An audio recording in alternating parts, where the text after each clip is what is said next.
ज्ञानदेव तुकाराम सावता बाबा महाराज की जय। मना पडले ते कतिले देव सलगिने साधिले काव्य ज्ञानहीन शुद्ध स्थले नाही भ्याले अंतर। हो महाराज त्या ठिकाणी पंढरपूरच्या ठिकाणी गेल्यानंतर शिष्योत्तम असलेले त्यांचे भक्त आणि माझी ही अवस्था तुमच्या कृपेने झालेली आहे। माझी ही शेवटची निर्वाणीची विनंती, या विनंतीला फळही तुम्हीच द्यावं। माझं अंतकरण प्रेमाच्या माणसाला बोलत असताना माणसाचं अंतकरण भय मानित नाही, खंत करीत नाही। मी प्रेमाचा तुमचा भक्त असल्यामुळं माझं अंतकरण तुम्हाला बोलत असताना, विनंती करीत असताना, प्रार्थना करीत असताना कसलंही भेलेलं नाही। परंतु आता तुम्ही दया करा पंढरीनाथा, ही माझी शेवटची जी आस आहे ती तुम्ही पूर्ण करावी, अशा प्रकारची माझी तुमच्या चरणी विनंती आहे। असं भक्तराज शिष्योत्तम त्या ठिकाणी पांडुरंगाच्या चरणी गेल्यानंतर प्रार्थना करीत। नाही ज्ञान पाहिले अक्षर ना मानती थोर थोर,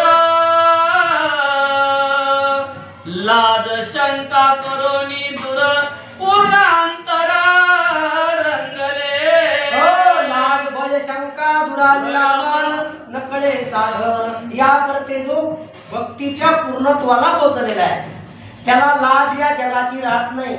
या जगा कुणी मला नाव ठेवील, मला कुणी काही म्हणेन याचं भय अंतकरणामध्ये, शंका कुणी काय म्हणतं का काय म्हणून शंकाही राहत नाही। मान माझा अपमान होतो का काय याचंही भय त्याच्या अंतकरणाला राहत नाही। मी कुठला अक्षर कुठल्या ग्रंथात पाहिलेलं नाही, मी कुणाला शरण गेलो नाही, ज्ञानाची याचना केली नाही, तरी सुद्धा माझ्या आडानी मताप्रमाणे जसा माझा भाव असेल, देवाने तुम्ही जशी मला बुद्धी दिली आणि त्याप्रमाणे तुमच्या समोर तुमच्या ज्ञानाच्या कृपेने या ठिकाणी मी तुमच्या समोर बोलण्याचा प्रयत्न केलेला आहे। तुम्ही राग धरू नये अशी माझी तुमच्या चरणी विनंती आहे, असं त्या ठिकाणी त्यांचे शिष्य बोलतात म्हणतात। तुझा पिता असे या विठ्ठला सरते करिया बोला, पावलो संकेत उत्तराई स्थला पूर्ण रंग मी तुझा। महाराज तुम्ही विश्वनाथ दिनरंग कमी अनाथ, असा मी अनाथ आहे, तुम्ही विश्वाचे नाथ आहात। माझी जी इच्छा आहे शेवटची तुझ्या द्वारात आल्यानंतर मी अति काकुळतीने सगळ्या गोष्टी या लौकिकामधल्या सगळ्या बाजूला सारून विधी अवस्थेमध्ये आणि खऱ्या भक्तीनं तुमची विनंती करीत आहे। म्हणून तुम्ही माझ्या या प्रार्थनेला फळ द्यावं आणि माझ्या या इच्छा शेवटच्या पूर्ण कराव्या अशी माझी तुमच्याचे विनम्र प्रार्थना आहे, असं त्या ठिकाणी मला विनंती करीत होते। आईचे ज्ञान हे अमोल अनुक्रमणी काय का सकल, प्रथमाध्यायी प्रबळ संतापावता।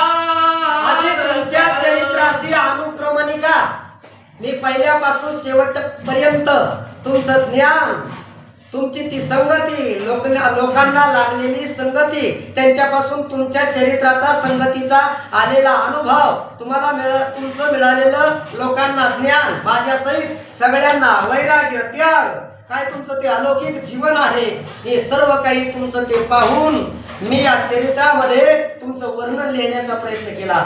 अनुक्रमाने पहिल्यापासून शेवटपर्यंत मी तुमचं वर्णन केलेलं, कसं केलेलं हे श्रोत्यांना मी सांगितलेलं आहे, पण श्रोत्यांना आपण काय ऐकलंय, मी त्यांना काय सांगितलंय हे त्यांच्या लक्षात येण्यासाठी पहिल्यापासून जसा पुन्हा शेवटी ठळक बातम्या जशा असतात विस्तारित वेगळ्या आणि ठळक बातम्या वेगळ्या, तसं ठळक बातम्यामध्ये मी सविस्तर थोडक्यात या चरित्र महाराजांचं लिहिलेले ग्रंथकर्त्यांनी मी थोडक्यामध्ये सांगतो, असं ग्रंथकार या श्रोत्यापुढे सांगू लागलेले आहेत। दैव परसोबा वर्णन त्यांच्या भक्तीचे साधन, कैचे गाठिले प्रथमाध्याय। दैव परसोबा कथन, त्यांनी आरण कसं गाठलं आणि आरण गाठून देवाची प्रार्थना कशी केली आणि महाराजांची कृपा त्यांना कशी मिळाली, महाराजांच्या कृपे छत्रे खाली त्यांना सावली कशी मिळाली, त्यांचं जीवन कसं बदललं, हे सगळं त्या महाराजांचं कथन मी पहिल्या अध्यायामध्ये कथन केलेलं आहे. तुम्हाला हे आपण काय ऐकलं, किती लक्षात राहिलं हे तुमच्या लक्षात येण्यासाठी तुम्हीच ऐकलेल्या कथ्या पुन्हा अजून तुमच्या कानी मी ऐकवीत आहे असं ग्रंथकार ऐकणाऱ्या श्रोत्यांना सांगत आहे.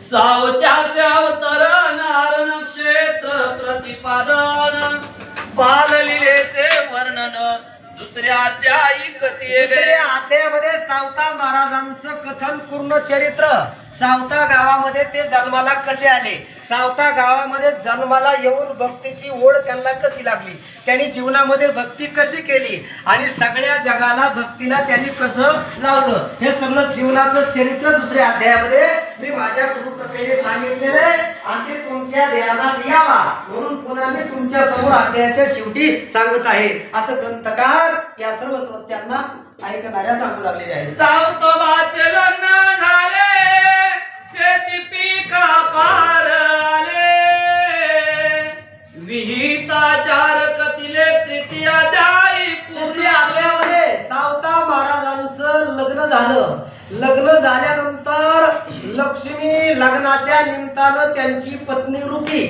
त्यांच्या घरी आली, त्याच्यामुळे भाग्याचा उदय झाला, शेती जास्त पीक देऊ लागली आणि त्यांच्या गरिबीचा नाश झाला, श्रीमंतीचा योग त्यांच्या जीवनामध्ये आला, भक्ती मार्ग फैलावला. त्यांची गृहिणी त्यांच्या संगतीमध्ये येऊन त्यांच्या भक्ती मार्गाला संगती तिनं दिले, त्याच्यामुळे त्यांच्या भक्ती मार्गाचा मार्ग अजून जास्तच फैलावला. हे कथन तिसऱ्या अध्यायामध्ये झालेलं आहे आणि ते तुम्ही ऐकलेलं आहे. तुमच्या लक्षात येण्यासाठी पुन्हा तुमच्या समोर मी सांगत आहे असं ग्रंथकार सांगू लागलेले आहे.